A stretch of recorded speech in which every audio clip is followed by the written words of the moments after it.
तर विद्यार्थी मित्रांनो, माझी सहकारी शिक्षिका यांनी आज तुम्हाला वर्तुळ या घटकावरील काही प्रस्तावना किंवा माहिती दिली.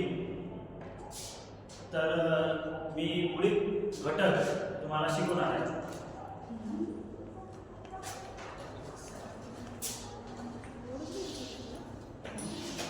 तर मॅडमांनी सांगितल्याप्रमाणे तुम्हाला आज मॅडमांनी काही गोष्टी विचारल्या, म्हणजे काही वस्तूंचे आकार असेल,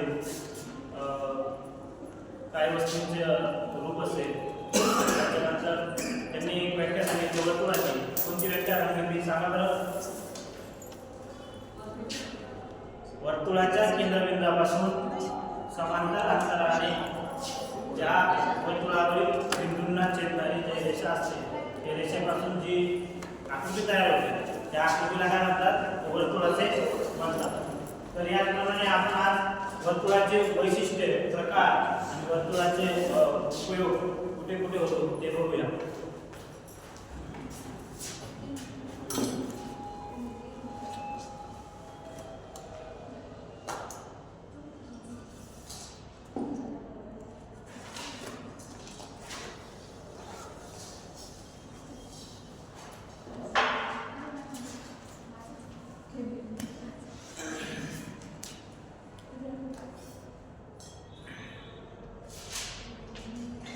तर वर्तुळाचा जो व्याख्या आहे, आपण पहिल्यांदा वर्तुळाची व्याख्या बघूया. तर वर्तुळाची व्याख्या जी आहे, मध्यबिंदूपासून समान अंतरावर जी रेषाखंड आखलेली असते आणि सर्व बिंदूंना जी जॉईंट झालेली असते किंवा रेखाटलेली असते, त्या रेखाटलेल्या आकृतीला काय म्हणतात? वर्तुळाचे म्हणतात. तर त्याचप्रमाणे तर आपण आज वर्तुळाचा केंद्रबिंदू काय असतो ते बघूया. वर्तुळाचा केंद्रबिंदू काय म्हटलं जातं बरं? वर्तुळाचा केंद्रबिंदूपासून ही जी परिघ आहे, म्हणजे ही आपण तुम्ही चौकोन या घटकामध्ये तुम्ही बघितलं असेल. परिघ म्हणजे काय? तर आकृतीच्या किंवा आयताच्या बाजूला जे घटक असतो त्या घटकाला काय म्हणतात? परिघ म्हणतात. म्हणजे आता ही जो वांद्रे आहे, ही जी रेषा आहे किंवा हा जो सर्कल आहे, या सर्कलला बनवण्यासाठी जो मिड पॉइंट लागतो, त्या मिड पॉइंट पासून सर्कल ही आकृती म्हणजे वर्तुळ ही आकृती काढली जाते. म्हणजे कसं? तर या ठिकाणी कंपास ठेवून, या कंपासाचा मार्क घेऊन, एक विशिष्ट मार्क घेऊन एक परिघ तयार होतो आणि या परिघापासून एक आकृती तयार होते. त्या आकृतीला काय म्हणतात? तर वर्तुळाचे म्हणतात. त्याचप्रमाणे आता बघूया तुम्ही वर्तुळाचा केंद्रबिंदू काय कार्य करतो, वर्तुळाचा केंद्रबिंदू म्हणजे काय हे पर्यंत आपण बघितलं. त्यानंतर आपण बघूया रेषा ए आणि बी. रेषा ए बी म्हणजे काय हे आपण बघूया. तर वर्तुळाचा रेषा ए बी म्हणजे केंद्रबिंदूपासून तर वर्तुळावरील बिंदूंवर जी समांतर रेषा जाते त्या समांतर रेषेला काय म्हणतात? त्रिज्या असे म्हणतात. तर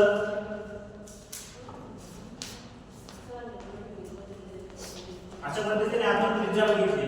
तर त्रिज्या म्हणजे काय? तर एक विशिष्ट अंतर, म्हणजे समजा आपण 5 सेंटीमीटर घेतला केंद्रबिंदूपासून तर वर्तुळावरील बिंदूपर्यंत जोडणारी जी रेषा आहे, ती रेषेला म्हणतात त्रिज्या असे म्हणतात. म्हणजे 5 सेंटीमीटर तुमची त्रिज्या आहे. तर या ठिकाणी ज्या ठिकाणी आपण कंपास ठेवतो त्या ठिकाणापासून 5 सेंटीमीटर मोजलं तर हा वर्तुळ असा तयार होतो. वर्तुळ असा तयार होतो. त्याचप्रमाणे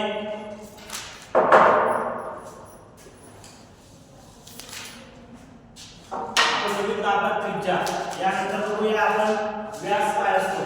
तर व्यास जो असतो वर्तुळावरील केंद्रबिंदूमधून जी समांतर रेषा छेदून जाते त्या समांतर रेषेच्या छेदनाला काय म्हणतात? व्यास असे म्हणतात. म्हणजे काय? दोन त्रिज्येपासून काय दोन त्रिज्येपासून व्यास वर्तुळाचा व्यास हा काढला जातो। दोन त्रिज्या म्हणजे काय तर हा जो आडवी रेष आहे ती अशी उभी केली तर हा एक त्रिज्या तयार होतो आणि ही एक त्रिज्या तयार होते। म्हणजे लाईन BD लाईन B आणि लाईन C यालाच काय म्हणतात तर याला म्हणतात व्यास असे म्हणतात व्यास। तर विद्यार्थी मित्रांनो ज्यावेळेस रेषाखंड म्हणजे रेषा D आणि रेषा C या केंद्रबिंदूमधून छेदून जाते त्या रेषाखंडाला काय म्हणतात व्यास असे म्हणतात। व्यास पासून आपण काय करू शकतो काय करू शकतो सांगा। आता सांगितलं तुम्हाला मी परिघ काढू शकतो म्हणजे काय वर्तुळाचा परिघ काढण्यासाठी आपल्याला व्यास या संज्ञेची गरज असते। म्हणजे काय ज्यावेळेस आपण त्रिज्या काढतो तर त्रिज्येपासून आपल्याला मिळते व्यास, व्यासापासून आपल्याला मिळते परिघ आणि यापासून सुद्धा आपल्याला काय भेटते क्षेत्रफळ सुद्धा काढता येतो। तर त्रिज्या ही सगळ्यात मोठा घटक आहे वर्तुळाचा। त्रिज्येशिवाय आपण वर्तुळ काढू शकत नाही। जोपर्यंत त्रिज्येचा जो माप आहे त्रिज्येचे जे माप आहे जोपर्यंत आपण घेत नाही तोपर्यंत वर्तुळाचा आकार हा गोलाकार येत नाही। त्याचप्रमाणे आपण यावरील आता बघूया वर्तुळावरील बिंदूपासून तर वर्तुळावरीलच बिंदूपर्यंत जी समांतर रेषा जाते त्या समांतर रेषेला काय म्हणतात तर जीवा असे म्हणतात। जीवा म्हणजे काय वर्तुळावरील बिंदू तर दुसरा सुद्धा वर्तुळावरील बिंदू या दोन्ही बिंदूंना जोडणारी जी रेषा आहे तिला जीवा असे म्हणतात। आता आपण बघूया आमचे सरकारी शिक्षिका पुढील घटक तुम्हाला शिकवणार आहे।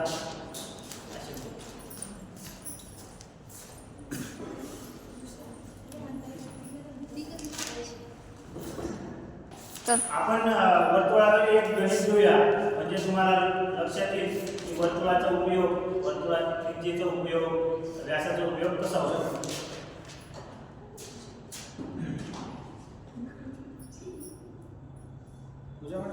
तर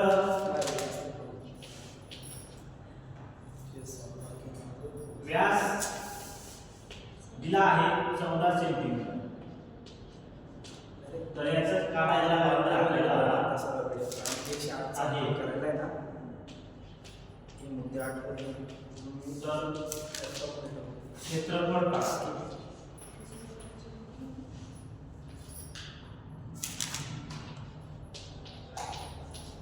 असा आपल्याला गणित दिलेला आहे पाठ्यपुस्तकात। बघितलं का तुम्ही हो बघितलं। तर आपल्याला सगळ्यात आधी क्षेत्रफळ काढायचं असेल क्षेत्रफळाचा फॉर्म्युला काय आहे 2 पाय r काय आहे 2 पाय r। तर आपल्याला काय पायची किंमत काय आहे 22/7 r ची किंमत आपल्याला काढायची। r म्हणजे काय त्रिज्या आपल्याला एक काय काढायची त्रिज्या आपल्याला दिले काय आहे व्यास दिले। व्यास कसं काढायचं त्रिज्येचा फॉर्म्युला टाकायचा त्रिज्या बरोबर व्यास भागिला 2। व्यास किती दिला आहे 14 भागिले 2 म्हणजे वेग बे साठी 14। त्रिज्या किती दिली आहे त्रिज्या किती दिली आहे बोला पटकन 7 दिले। किती आली त्रिज्या 7। आता आपल्याला काढायचं आहे क्षेत्रफळ। क्षेत्रफळाचा फॉर्म्युला काय सांगितलं तुम्हाला 2 पाय r। ओके तर रेडियस किती दिले मिनिट.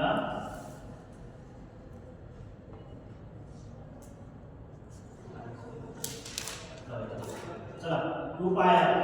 तर 2 गुणिला 22/7 गुणिला किती होतात? रेडियस किती दिले? 7. ठीक आहे. तर यांनी काय म्हटलंय? स्क्वेअर दिलाय. हा 2 नाही आहे माझ्याकडे दिलं गेलं ते.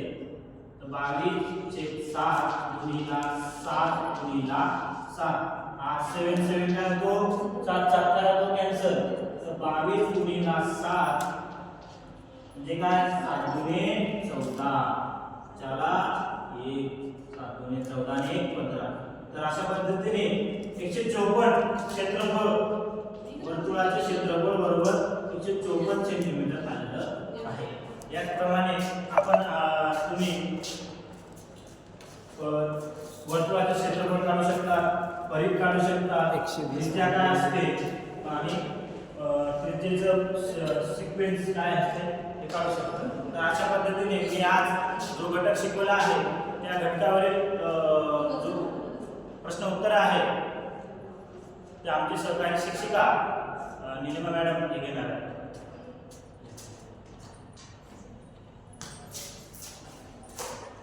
हे सर्व उदाहरण तुम्ही वहीमध्ये नोट करून घ्या.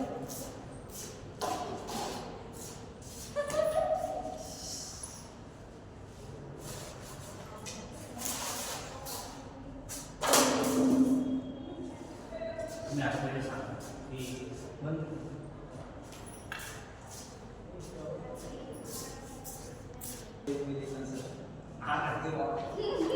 माझे सहकारी मित्र शिक्षक सरांनी तुम्हाला वर्तुळाबद्दल माहिती, त्याच्या त्रिज्या, व्यास हा कशा प्रकारे आपण एक आकृतीमध्ये आपण मांडतो याबद्दल त्यांनी माहिती दिली. तर तुम्हाला त्याबद्दल सर्व समजलंच असेल असं मी गृहीत धरते. या पाठाबद्दल आपण याच्यावरचे क्वेश्चन आपण बघणार आहोत. तर पहिला क्वेश्चन आहे, वर्तुळ म्हणजे काय? कोणी सांगू शकेल का? एका बिंदूपासून समान अंतरावर केलेला गोल म्हणजे वर्तुळ. बरोबर. दुसरा आहे, त्रिज्या म्हणजे काय?